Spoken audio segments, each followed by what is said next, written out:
రాష్ట్రంలో ఒక మున్సిపాలిటీ గురించి 2, 3 రోజులుగా పెద్ద ఎత్తున చర్చ జరుగుతా ఉన్నది. అక్కడ ఒక యుద్ధ వాతావరణం ఏర్పడ్డది. అక్కడ పోలీసు బందోబస్తు గావచ్చు, దాడులు జరగడం గావచ్చు, ప్రతిపక్ష నాయకుల ఇళ్ల మీద డ్రోన్లు తిప్పడం గావచ్చు, రాళ్ల దాడులు ఇదంతా ఒక గందరగోళ పరిస్థితి 2, 3 రోజులుగా నడుస్తా ఉన్నది. అదే కేతన్పల్లి మున్సిపాలిటీ. అసలు ఎందుకు ఇదంతా చర్చనీయాంశంగా మారింది? ఎందుకు అంతగానం కాంగ్రెస్ అక్కడ ఫోకస్ పెట్టింది? ఆ స్థాయిలో అక్కడ మొత్తం రగిలిపోతా ఉన్నది. దాని గురించి వాటి వీడియోలో మనం డిస్కస్ చేద్దాం. నమస్తే, నేను Prabhakar Venavanka. Welcome to PV news. ఇప్పటివరకు ఎవరైనా మన ఛానల్ని సబ్స్క్రైబ్ చేయకపోతే వెంటనే సబ్స్క్రైబ్ చేయండి. అట్లాగే వీడియోని మీ ఫ్రెండ్స్తో కూడా షేర్ చేయండి.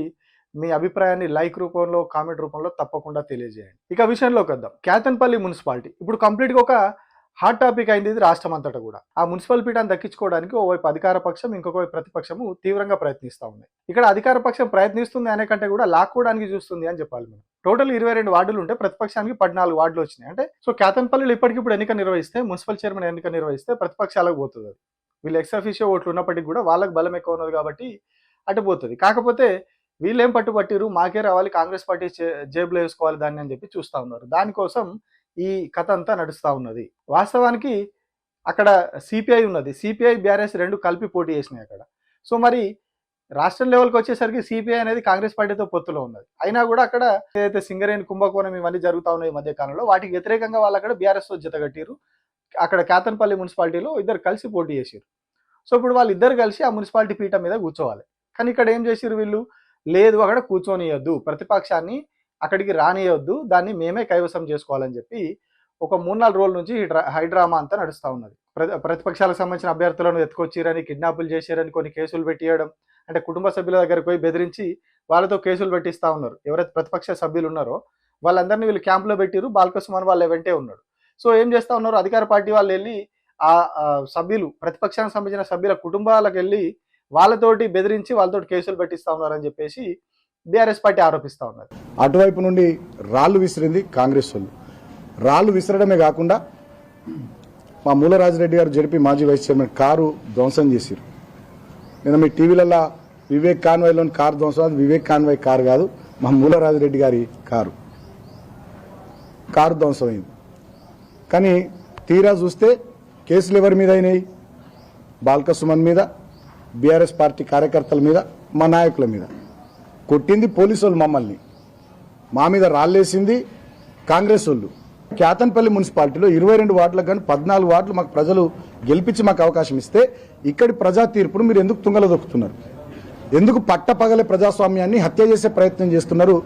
ఇవాళ ఈ మంత్రి రాష్ట్ర ప్రజలకు, చెన్నూరు నియోజకవర్గ ప్రజలకు సమాధానం చెప్పాల్సినటువంటి అవసరం ఉంది.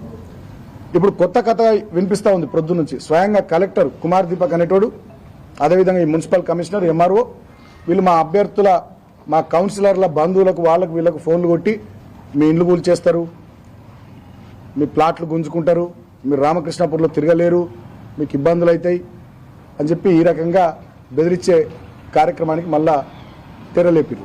సో అక్కడ ఇప్పటికీ ఆ గందరగోళ పరిస్థితి కొనసాగుతూ ఉన్నది. సో మరి ఎందుకు వివేక్ ఇంత ప్రతిష్టాత్మకంగా తీసుకున్నాడు దాన్ని? ఎందుకు ఈ స్థాయిలో మెజారిటీ లేకున్నా, బలం లేకున్నా దాన్ని పట్టుబట్టి మరీ లాక్కోవాలని చూస్తూ ఉన్నాడు? అంటే ఆయన మీద కొద్ది రోజులుగా ఒక ఇన్ఎఫిషియన్సీ అనే ముద్ర పడతా ఉన్నది. ఆ ఇన్ఎఫిషియన్సీ అనే ముద్రను తొలగించుకోవడానికి పాపం ఆయన చాలా తీవ్రంగా కష్టపడతా ఉన్నాడు. జూబ్లీహిల్స్ ఎన్నికల టైంలో అక్కడ ఇన్ఛార్జ్గా వేసిరు. ఆయన జూబ్లీహిల్స్ నియోజకవర్గానికి ఇన్ఛార్జ్గా వేసిరు. ఎందుకంటే ఆయన హైదరాబాద్ సంబంధించిన వ్యక్తి. వివేక్ అనే వ్యక్తి పెద్దపల్లికి, చెన్నూరుకు, మంచిర్యాల జిల్లాకు, పెద్దపల్లి జిల్లాకు, ఉమ్మడి కరీంనగర్ జిల్లాకు ఆయనకు సంబంధం లేదు. ఆయన పుట్టింది, వాళ్ళ నాన్న వెంకటస్వామి పుట్టిందంతా హైదరాబాద్లో, పెరిగింది ఇక్కడే. కానీ రాజకీయ వలసగా వెంకటస్వామి అక్కడికి వచ్చి పోటీ చేసారు. సో ఆ తర్వాత వీళ్ళంతా కూడా అక్కడికి రాజకీయ వలస రావడం స్టార్ట్ అయింది. సో మరి ఇప్పుడు జూబ్లీహిల్స్లో ఆయనకి ఇచ్చారు. ఇచ్చినప్పుడు ఏం జరిగింది, అక్కడ ఆయన సరిగా హ్యాండిల్ చేయలేకపోయారు దాన్ని అని ఒక ప్రచారం జరిగింది. ఆ తర్వాత మిగతా మంత్రులందరూ దిగిర్రు. హైదరాబాద్ ఇన్ఛార్జ్గా ఉన్నటువంటి పొన్నం ప్రభాకర్ కావచ్చు, మిగతా వాళ్ళందరూ దిగిర్రు. ముఖ్యమంత్రి వచ్చి ప్రచారం చేసిండు, చాలా అది జరిగింది. కానీ ఈయన విషయంలో కొంత అసంతృప్తిగా ఉన్నారు పార్టీ వాళ్ళు. సో ఆయనను ఫలితాలు వచ్చిన తర్వాత కూడా పెద్దగా ఆయన రికగ్నైజ్ చేయలేదు అనేది ఒక చర్చ జరిగింది. ఎందుకంటే ఆయన సరిగ్గా హ్యాండిల్ చేయలేకపోయిండు ఎలక్షన్ని అని చెప్పి ప్రచారం జరిగింది. ఆయనకు ఒక మీడియా ఉన్నది, మీడియా సంస్థ ఉన్నది, పేపర్ ఉంది, ఛానల్ ఉంది. అట్లాగే ఆయన స్వయంగా కూడా ఫైనాన్షియల్గా గట్టిగా ఉన్న వ్యక్తి. సో ఏదైనా చేయగలడు అని ఆయనకు అప్పచెప్పారు. ప్లస్ హైదరాబాద్ లోకల్ పర్సన్ అని. కానీ అవన్నీ వర్కౌట్ కాలేదు, పెద్దగా ఆయన దాన్ని కరెక్ట్ హ్యాండిల్ చేయలేదు. మరి జూబ్లీహిల్స్ ఎట్లా గెలిచిరు అంటే క్యాండిడేట్ మీద ఉన్నటువంటి సింపతియే ఫుల్గా వర్కౌట్ అయింది. ఎందుకంటే ఆల్రెడీ ఆయన 2 సార్లు కార్పొరేటర్గా, 2 సార్లు ఎమ్మెల్యేగా పోటీ చేసి ఓడిపోయినాడు కాబట్టి ఆ సింపతి వర్కౌట్ అయ్యి ఈజీగా కొట్టుకొచ్చిండు. ప్లస్ బీఆర్ఎస్ క్యాండిడేట్ బలహీనంగా ఉండడం కూడా కలిసి వచ్చింది. వాళ్ళు కొట్టేసారు. అది అయిపోయింది. సో అక్కడ ఒక దగ్గర ఆయన మీద రిమార్క్ పడ్డది. ఆయనకు మెదక్ జిల్లా ఇన్ఛార్జ్ మంత్రిగా బాధ్యత కూడా ఉన్నది. ఇన్ఛార్జ్ మంత్రి తీసుకున్న తర్వాత పంచాయతీ ఎలక్షన్లు అయినాయి, ఇప్పుడు మున్సిపల్ ఎలక్షన్స్ అయినాయి. సో ఆయన ఇన్ఛార్జ్గా ఉన్నటువంటి మెదక్ జిల్లాలో ఆయన సొంత జిల్లా అయినటువంటి మంచిర్యాల జిల్లాలో ఇప్పుడు మనం చూసుకున్నాం, సొంత కాన్స్టిట్యున్సీలోనే కేతన్పల్లి ప్రతిపక్షం చేతిలోకి వెళ్ళిపోయింది. చెన్నూరు ఒకటి వీళ్ళు కైవసం చేసుకున్నారు. అటు బెల్లంపల్లిలో వీళ్ళ అన్న ఉన్న దగ్గర సగం సగం అయిపోయింది. సో ఇట్లాంటి క్లిష్ట పరిస్థితులు వచ్చినాయి. ఇటు మెదక్ జిల్లా వస్తే పంచాయతీ ఎన్నికల్లో మొత్తం ఇబ్బందికర పరిస్థితులు అయినాయి. అటు మంచిర్యాల జిల్లాలో కూడా పంచాయతీ ఎలక్షన్లో అదే పరిస్థితి అయింది. ఇప్పుడు మున్సిపల్ ఎలక్షన్లో మెదక్లో గట్టిగా ఓటుకొచ్చింది బీఆర్ఎస్. సో అక్కడ కూడా వీళ్ళకి ఇబ్బంది అయింది. అంటే ఈయన మరి ఎక్కడ ట్యాకిల్ చేస్తున్నాడు, హ్యాండిల్ చేయడం అనేది ఎక్కడ సరిగా అయితే లేదు. కంప్లీట్ గా పోతా ఉన్నాయి ప్రతిపక్షం చేతుల్లోకి. ఇప్పుడు ఈయన ఉన్న ప్రతి చోట కూడా అదే జరిగింది. సో ఇప్పుడు సొంత నియోజకవర్గంలో ఉన్నటువంటి ఇక్కడ కూడా అదే పరిస్థితి అయింది. సో ఇవన్నీ ఒకదాని తర్వాత ఒకటి అయ్యేసరికి ఆయన మీద కంప్లీట్ గా ప్రెషర్ పెరుగుతా ఉన్నది. ఆయన అసలు సమర్థుడు కాదనే ఒక చర్చ బలంగా పోతా ఉన్నది. ఆయన అసలు ముందు నుంచి కూడా ఉంది ఆయన ఫుల్ టైం బిజినెస్ మ్యాన్ గా అయితే పనికొస్తాడు, ఫుల్ టైం పొలిటీషియన్ పనికిరాడు అని చెప్పి ఆయన మీద చాలా రోజులు ఒక అపవాదం ఉన్నది. బిజినెస్ చేయమంటే 100% చేస్తాడు, సక్సెస్ఫుల్ బిజినెస్ మ్యాన్ ఆయన, ఆ రకంగా ఆయన మెచ్చుకోవచ్చు. కానీ పర్ఫెక్ట్ 100% పొలిటీషియన్ గా సెట్ కాడు ఆయన అనేది చాలా మంది చెప్తా ఉంటారు రాజకీయాల్లో ఉన్న వాళ్ళు. సో దాని నుంచి ఓవర్కమ్ కావడానికే వాళ్ళ కొడుకుని కొంత తక్కువ ఏజ్ లోనే పాలిటిక్స్ లోకి దించి ఎంపీగా గెలిపించుకున్నాడు అని చెప్పి చెప్తా ఉంటారు. సో ఇట్లా ఈ ఇన్ఎఫిషియన్సీ అనే ఒక ముద్ర పడిపోతా ఉన్నది. సొంత నియోజకవర్గంలోనే ఉన్న ఒక మున్సిపాలిటీ చేజారిపోతే ఈ ఇన్ఎఫిషియన్సీ అనేది ఇంకా పెరిగిపోతుంది, ప్రచారం ఇంకా ఎక్కువైతుంది. సో అప్పుడు ఎక్కడ తలెత్తుకోలేని పరిస్థితి వస్తుంది. ఎందుకంటే ఈయన గతంలో ఎన్నికల ముందు వరకు కూడా బీజేపీలో ఉన్నాడు.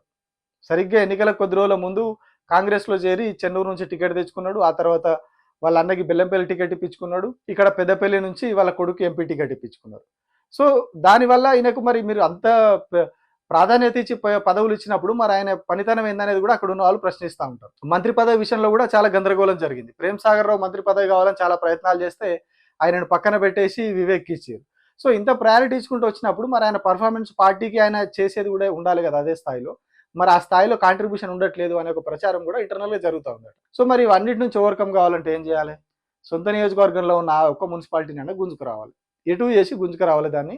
ఇక సామధాన వేద దండోపాయాలు అంటారు కదా, అన్ని రకాలుగా వాడేయాలని చెప్పేసి ఇప్పుడు అక్కడ వాడుతూ ఉన్నారు. అందుకే మనకు ఈ 4 రోజులుగా రచ్చ నడుస్తూ ఉన్నది. ఇవాళ వరకు కూడా అక్కడ మున్సిపల్ చైర్మన్ ఎన్నిక జరగలేదు. అక్కడ బంధుకు పిలుపునివ్వడాలు, లాఠీ చార్జులు, రాళ్ల దాడులు, ఈ సినిమా అంతా నడుస్తూ ఉన్నది. ఇప్పటికే ప్రతిపక్షంలో ఉన్న వాళ్ళు లాగేసే ప్రయత్నాలు చేస్తున్నారంట. సో మరి అది కూడా ఫైనల్గా అటెండ్ చేసి ఆయన ఖాతాలో వేసుకోవడమే అంతిమంగా జరుగుతుందేమో చూడాలి. ఎందుకంటే ఆ స్థాయిలోనే వాళ్ళు చాలా తీవ్రంగా ప్రయత్నాలు చేస్తున్నారు, తీవ్రంగా కష్టపడతా ఉన్నాడు పాపం వివేక్ వెంకటస్వామి. అక్కడ జరిగింది ఒకటైతే ఆయన మీడియాలో ఒకటి వస్తుంది వార్త, న్యూస్ యాజ్ ఇట్ ఈజ్ విశ్వసనీయతకు మారిపోయారని ఆ పేపర్ చివరి పేజీలో రోజు ఒక యాడ్ వస్తుంది V6 వెలుగు పేపర్లో. మరి అక్కడ ఏడ విశ్వసనీయత? అసలు అక్కడ ఏం జరుగుతుంది? ఎవరికి మెజారిటీ ఉంది? ప్రతిపక్షాలకు సంబంధించిన వాళ్ళకి మెజారిటీ ఉంది, కానీ ఆ మెజారిటీని కాదని మున్సిపల్ పీఠం దక్కించుకోవడానికి వివేక్ ప్రయత్నం చేస్తున్నాడు. సో ఆయన పేపర్ కూడా అదే రాస్తుంది, అక్కడ ప్రతిపక్షం వాళ్ళే దౌర్జన్యం చేస్తారు, అది చేస్తారు అని చెప్పేసి వీళ్ళు వార్తలు రాస్తారు. కానీ మళ్ళీ మాదే విశ్వసనీయత, మమ్మల్ని మించిన విశ్వసనీయత ఎక్కడ లేదు అని చెప్పి యాడ్లు వేసుకుంటారు, అది వేరే విషయం. కానీ అక్కడ ఎటు చేసి దాన్ని దక్కించుకోవాలనే ఉద్దేశంతో దాన్ని ఒక కేతన్పల్లిని ఒక 4 రోజులుగా ఒక రణరంగంగా మార్చేసారు. సో ఇది ఆయన పరువు సమస్యగా మారింది కాబట్టి ఈ స్థాయిలో ప్రతిష్టాత్మకంగా తీసుకొని దాన్ని ఏదో ఒకటి చేయాలి, దాన్ని తీసుకొని కాంగ్రెస్ ఖాతాలో వేయాలనే దాంతో పోతా ఉన్నాడు. అందుకే మనకు ఈ సినిమా అంతా నడుస్తూ ఉంది.